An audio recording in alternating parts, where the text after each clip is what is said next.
안녕하세요. 반갑습니다. 원대한TV 부동산 유치원 8번째 시간입니다. 자, 원래 7번째 강의에 월세와 전세, 그리고 매매, 전매까지를 다뤄서 여러분들께 다 말씀을 드리려고 했는데 내용이 이야기하다 보니까 많더라고요. 제가 따로 뭐 원고를 가지고 이야기하는 게 아니라 평소에 그냥 제가 하는 이야기들 가지고 하고 있기 때문에 이야기를 하다 보니까 촬영 시간이 좀 길어져서 부득이하게 월세는 월세대로 전세 그리고 또 매매 이렇게 나누어서 촬영을 하고 있습니다. 자, 이번에는 이제 8회죠. 월세, 전세, 매매 그리고 전매에서 이번에는 전세에 대한 이야기들을 함께 좀 나눠볼까 합니다. 자, 앞에 강의에서 말씀드렸지만 월세를 하는 목적과 전세를 하는 목적 그리고 또 전매를 하는 목적들이 각각 전략도 다르고 또 활용하는 전략들과 목적 자체가 다 다르다라는 말씀을 드렸었는데요. 자, 그럼 전세는 어떠한 경우에 하게 되느냐? 월세 같은 경우의 장점은 먼저 월세를 받아가면서 그러면서 어차피 시간, 그러니까 시세 차익을 발생시킬 시간을 보내기 위한 수단으로 월세를 받는 거지만 전세는 월세 대비 조금 더 공격적인 방법이다라고 보시면 되겠습니다. 자, 전세가율이라는 걸 좀 먼저 아셔야 되는데요. 자, 대부분 오피스텔 같은 경우에는 월세를 받으려고 투자하시는 분들이 많습니다. 오피스도 마찬가지고요. 월세가 그 주 목적이 되지요. 그러면 모든 가격은 대개가 다 수요와 공급에 의해서 결정이 됩니다. 그러면 오피스텔에 들어가시려고 하는, 또 오피스도 마찬가지지만 들어가시려는 분들이 제일 아까워하는 부분은 뭘까요? 바로 월세입니다.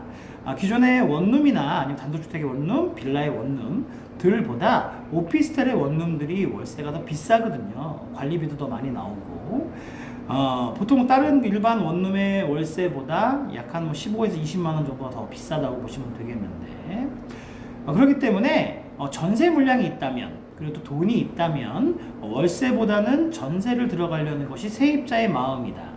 그럼 반대로 집주인의 마음 입장에서 놓고 보면 월세를 받는 것이 훨씬 좋겠죠. 돈이 또 여유가 더 생기고 또 이자, 그러니까 대출을 이용해서 활용해서 간다고 하면 그거에 대한 이자를 내고 나서도 더 많은 비용으로 이익을 남길 수 있기 때문에 월세가 더 유리한 편이 되겠죠. 자, 그러면 전세를 이용한 전략은 바로 요 틈을 이용하는 방법이다라고 보시면 되겠는데요. 자, 아파트 대비 오피스텔이나 오피스의 월세가 전세가율이 좀 더 비싼 편입니다. 그 이유는 아파트는 대개가 전세 물량이 많고 월세 물량보다 전세 물량이 많고요. 오피스텔이나 오피스는 월세 물량이 더 많죠.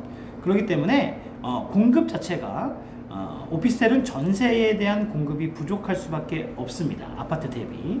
그러다 보니까 정말 역세권이고 또 그 중에 랜드마크고 인기가 있는 많은 사람들이 거기 살고 싶어 하는 이러한 집이라고 한다면 전세가율이 90%를 훨씬 넘어갑니다. 95%까지 가는 그런 물량들도 봤어요. 자, 그렇다는 얘기는 10% 또는 5%의 금액만 가지고 있으면 전세를 끼고서도 충분히 시세 차익을 지나갈 수 있는 구간을 보낼 수 있다는 거죠. 자, 그러면 전세를 갔을 경우에 전세를 끼고 들어가서 시간을 보내게 되면 따로 대출을 발생시키지 않아도 되기 때문에 대출 이자로부터 자유로워집니다. 그러면서 시간을 더 길게 보낼 수 있다는 장점, 시세 차익이 될 때까지, 목표한 금액이 올라갈 때까지 시간을 보내는 방법으로서 좋은 방법이다 라고 말씀드릴 수 있겠죠. 그런데 또 한 가지 재미있는 점은, 여기가 전세가 재미있는 점이에요. 전세가 재미있는 점은 최초에 예를 들어 2억짜리를 분양을 받았다고 한번 생각을 해볼게요. 그리고 건물이 완성돼서 이제 입주할 때까지는 보통 한 2년 반 정도의 시간이 지나가게 되는데 그 사이에 여러분이 구매하신 오피스텔만 만들어지는 건 아니거든요. 대개가 도시가 새롭게 만들어지고 하면 학교, 병원, 편의시설, 공원, 직장, 다음에 교통 여러 가지 부분들이 2년 전과 현재의 모습이 달라지기 때문에 반드시 시세 차익이 발생됩니다. 자, 여기서 말씀드리는 오피스텔의 구매는 반드시 시세 차익을 보고 들어가시라는 말씀을 제가 앞서 드렸었죠. 그러니까 시세 차익이 발생될 수 있는 지역, 호재가 될 수 있는 지역, 그러니까 완성이 돼서 완성이 된 도시에 내 건물만 들어가는 것이 아니라 함께 개발되는 지역에 들어가야 되는 이유가 바로 여기 있습니다. 자, 그러면 2년 반이라는 시간 동안에 2억짜리 물건이 가만히 있진 않겠죠. 경험적으로 보면 보통 2억짜리가 2억 5천 이상 되는 것은 다반사입니다. 2억 5천 이상의 가치는 충분히 만들어지게 되죠. 자, 그러면 입주 때가 됐을 때 내가 전세를 놓으려 할 때의 시점은 2억짜리 물건이 아니라 2억 5천짜리 물건, 뭐 2억 8천짜리 물건 이렇게 되는 거죠. 그 2억 5천, 2억 8천 되는 거에 전세가율이 85%만 돼도 또는 90%만 돼도 이미 여러분들이 분양받았을 때 들어갔던 그 금액 이상의 전세가율이 나오기 때문에 실제로는 분양이 지나고 나서 입주 시기만 되더라도 이미 자금 회수는 끝난 상황이라고 볼 수 있습니다. 이게 바로 전세 투자할 수 있는 방법이죠. 자, 이러한 방법을 가지고 물건지를 찾는다면, 자, 이제 반대로 2년 반 뒤에 2억짜리 물건이 2억 5천, 2억 6천 될 수 있는 자리들을 찾으셔야 되겠죠. 자, 요 앞에 강의, 멀 때 사서 가까울 때 팔아라. 심리적 거리, 물리적 거리가 가까워졌을 때 시세 차익은 발생한다. 편을 참조하시면 되겠는데요. 자, 이러한 것들이죠. 그 외에도 또 오를 수 있는 시그널들은 많이 있습니다. 자, 이 오를 수 있는 시그널들은 이제 요 다음 강의 매매와 전매 이후에 또 하나하나 밝혀 나가 보도록 하겠습니다. 자, 이렇게 전세를 이용하게 되면 시세 차익을 얼마든지 그 기간을 충분히 내 돈 들이지 않고 자금 회수는 초창기에 들어가서 바로 자금 회수를 하면서 시간을 보낼 수 있다는 거죠. 자, 그러면 입주 때까지 들어가는 돈이 2억짜리 물건을 산다고 했을 때 2억이 들어가느냐? 그렇지 않습니다. 대개가 다 분양권 같은 경우는 10%의 금액을 가지고 들어가시기 때문에 60%는 대부분 중도금 무이자로 진행이 되거든요. 여러분 돈이 들어갈 이유는 없다는 거죠. 10%만 들어가는 거죠. 그렇기 때문에 단돈 2천만 원 정도를 가지고서 충분히 여러분들이 투자가 가능하다라는 거고요. 그 2천만 원조차도 2년 반 사이에 시세 차익이 발생하면 충분히 다 뽑아내고 또는 아주 작은 돈만 남기고 전세를 놓을 수 있다라고 생각하시면 되겠습니다. 자, 그리고 이제부터는 도시가 완성될 때까지 또 반드시 오피스텔 들어갈 때는 출구 전략을 세우고 들어가라고 말씀을 드렸죠. 출구 전략이 되는 그런 금액, 목표 금액이 될 때까지 이제 기다리는 일만 남았습니다. 자, 그러면 우리 월급쟁이 하시는 분들께서 2천만 원, 3천만 원 모으는 거는 그렇게 어려운 일은 아니거든요. 한 2, 3년 허리띠 바짝 졸라매면 충분히 모을 수 있는 돈이 됩니다. 그 자금을 가지고서 전세를 활용해서 들어가는 방법 또한 굉장히 좋은 방법이다 라고 말씀드릴 수 있겠고요. 또는 2억 정도 되는 돈을 가지고 내가 어디 물건지 없나? 2억으로 아파트 사기는 좀 부족하고 오피스텔 한번 하나 사볼까? 하시는 분들은 한 채만 샀을 때 오르는 시세 차익과 2억이 있으면 실제로는 한 10채까지도 살 수 있거든요. 물론 요즘엔 오피스텔 내가 사고 싶다고 다 살 수 있는 게 아니라 살 수 있는 다구자에 예를 들어 2채면 2채, 3채면 3채 정해져 있긴 하지만, 자, 어쨌든 단순하게 돈으로만 놓고 본다면 2억으로는 10% 금액을 낸다고 그러면 10채를 살 수 있죠. 그러면 한 채를 살 수 있는 전략을 이걸 내가 전세로 가지고 간다라고 했을 때는 10채까지 살 수 있다는 거죠. 그러면 시세 차익이 5천만 원 발생된다고 하면 이렇게 전세를 활용해서 10채를 사시게 되면 5억 정도의 수익을 짧은 시간에 만들어낼 수 있다라고 이해할 수도 있겠습니다. 자, 물론 리스크가 발생할 수 있죠. 어떤 리스크가 발생할 수 있을까요? 내가 전세자를 구하려고 했는데 전세를 못 맞췄어. 전세가 안 돼. 이럴 경우에는 리스크가 되죠. 자, 그래서 제일 기본적인 원리, 될 수밖에 없는 자리, 또 그 지역에서 제일 좋은 물건, 또 경쟁할 수 있는 공급이 얼마큼 많이 지어질 수 있는 땅이 있느냐 없느냐, 이런 것도 반드시 보셔야, 체크해야 될 상황이긴 합니다. 자, 여러 가지 전략을 쭉 말씀드리고 있습니다만 앞서 말씀드렸던 대출 없이 월세를 가지고 하는 전략이 제일 안전합니다. 그리고 대출을 끼고서 그 다음에 월세를 받는 거, 공실에 대한 리스크가 있죠. 리스크가 발생이 되고요. 다음에 전세가 만들어지지, 전세자를 찾았을 때, 전세자를 찾지 못했을 때 오는 리스크 존재합니다. 자, 앞으로 말씀드릴 매매와 전매는 지금 전세보다 조금 더 리스크가 있는데요.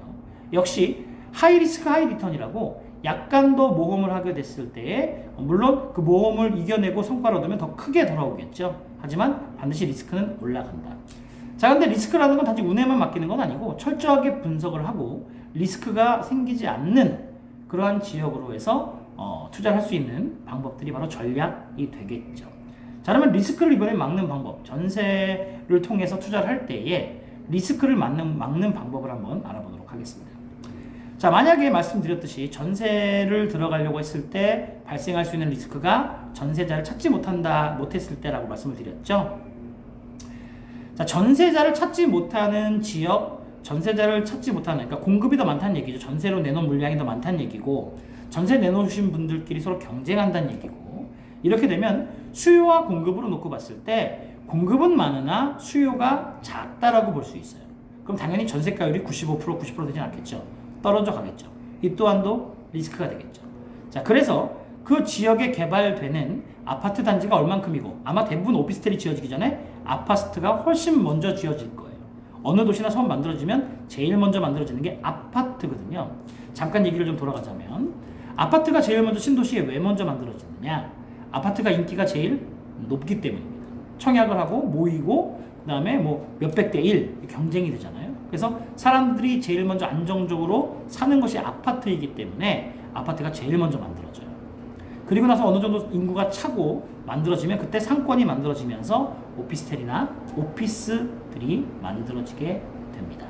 자, 그러면 아파트의 수요, 또 아파트가 얼만큼 미분양 없이 많이 사람들이 들어찼느냐, 그리고 거기에 이제 직장들이 뭐가 생기느냐, 교통이 얼만큼 생기느냐, 쇼핑 편의시설이 뭐가 생기느냐, 그리고 그 단지 내에 또는 그 지역 내에 오피스텔이 지을 수 있는 땅이 얼만큼이냐를 보시면 돼요. 자, 항상 투자를 할 때 앞으로 뒤에 이제 또 앞으로 강의에도 말씀을 드리겠습니다만, 투자를 하면 안 되는 것들이 있죠. 바로 인기 있고 유행을 가고 있고 요즘에 잘 된데 소문이 나고 있는 건 절대 투자하시면 안 됩니다. 왜냐하면 그 투자처럼 엄청나게 수요보다 공급이 늘어날 수밖에 없거든요. 그럼 결국은 뒤늦게 들어가서 막차를 타고 뒤늦게 유행한 데하고 들어가게 되면 반드시 후회하시게 됩니다. 그래서 먼저 하셔야 되는데, 자, 더 이상 지을 땅이 없다, 또는 요만큼만 들어오는데, 그래서 수요를 봤을 때 오피스텔이나 오피스의 수요가 부족하다, 작다, 또 직장이 많이 들어온다, 배우 수요가 늘어난다 라는 걸 놓고 보셨을 때, 얘는 충분히 수요보다 공급이 부족하다 라는 것을 결론이 내렸을 때만 쓸 수 있는 전략이 바로 전세 전략이다 라고 말씀드릴 수 있습니다. 자, 그래서 이 전세 전략은 조금 더 월세 전략보다 공격적인 전략이다 라고 보시면 되고, 오로지 시세 차익에만 집중하는 전략이다 라고 말씀드릴 수 있습니다. 실제로 투자다라고 생각하시고, 또는 내가 이거 사업이다라고 생각하시고 접근한다면 오히려 월세보다는 전세가 시간도 더 많이 줄이면서 효과는 훨씬 더 많이 볼 수 있는 또 하나의 좋은 방법이다 라고 말씀드릴 수 있겠습니다. 자, 다음 시간에는 이제 전세 전략보다 조금 더 공격적인 매매 또는 전매, 이거와 관련된 말씀을 드리도록 하겠습니다. 자, 지금까지 원대한TV의 원대한이었습니다. 감사합니다.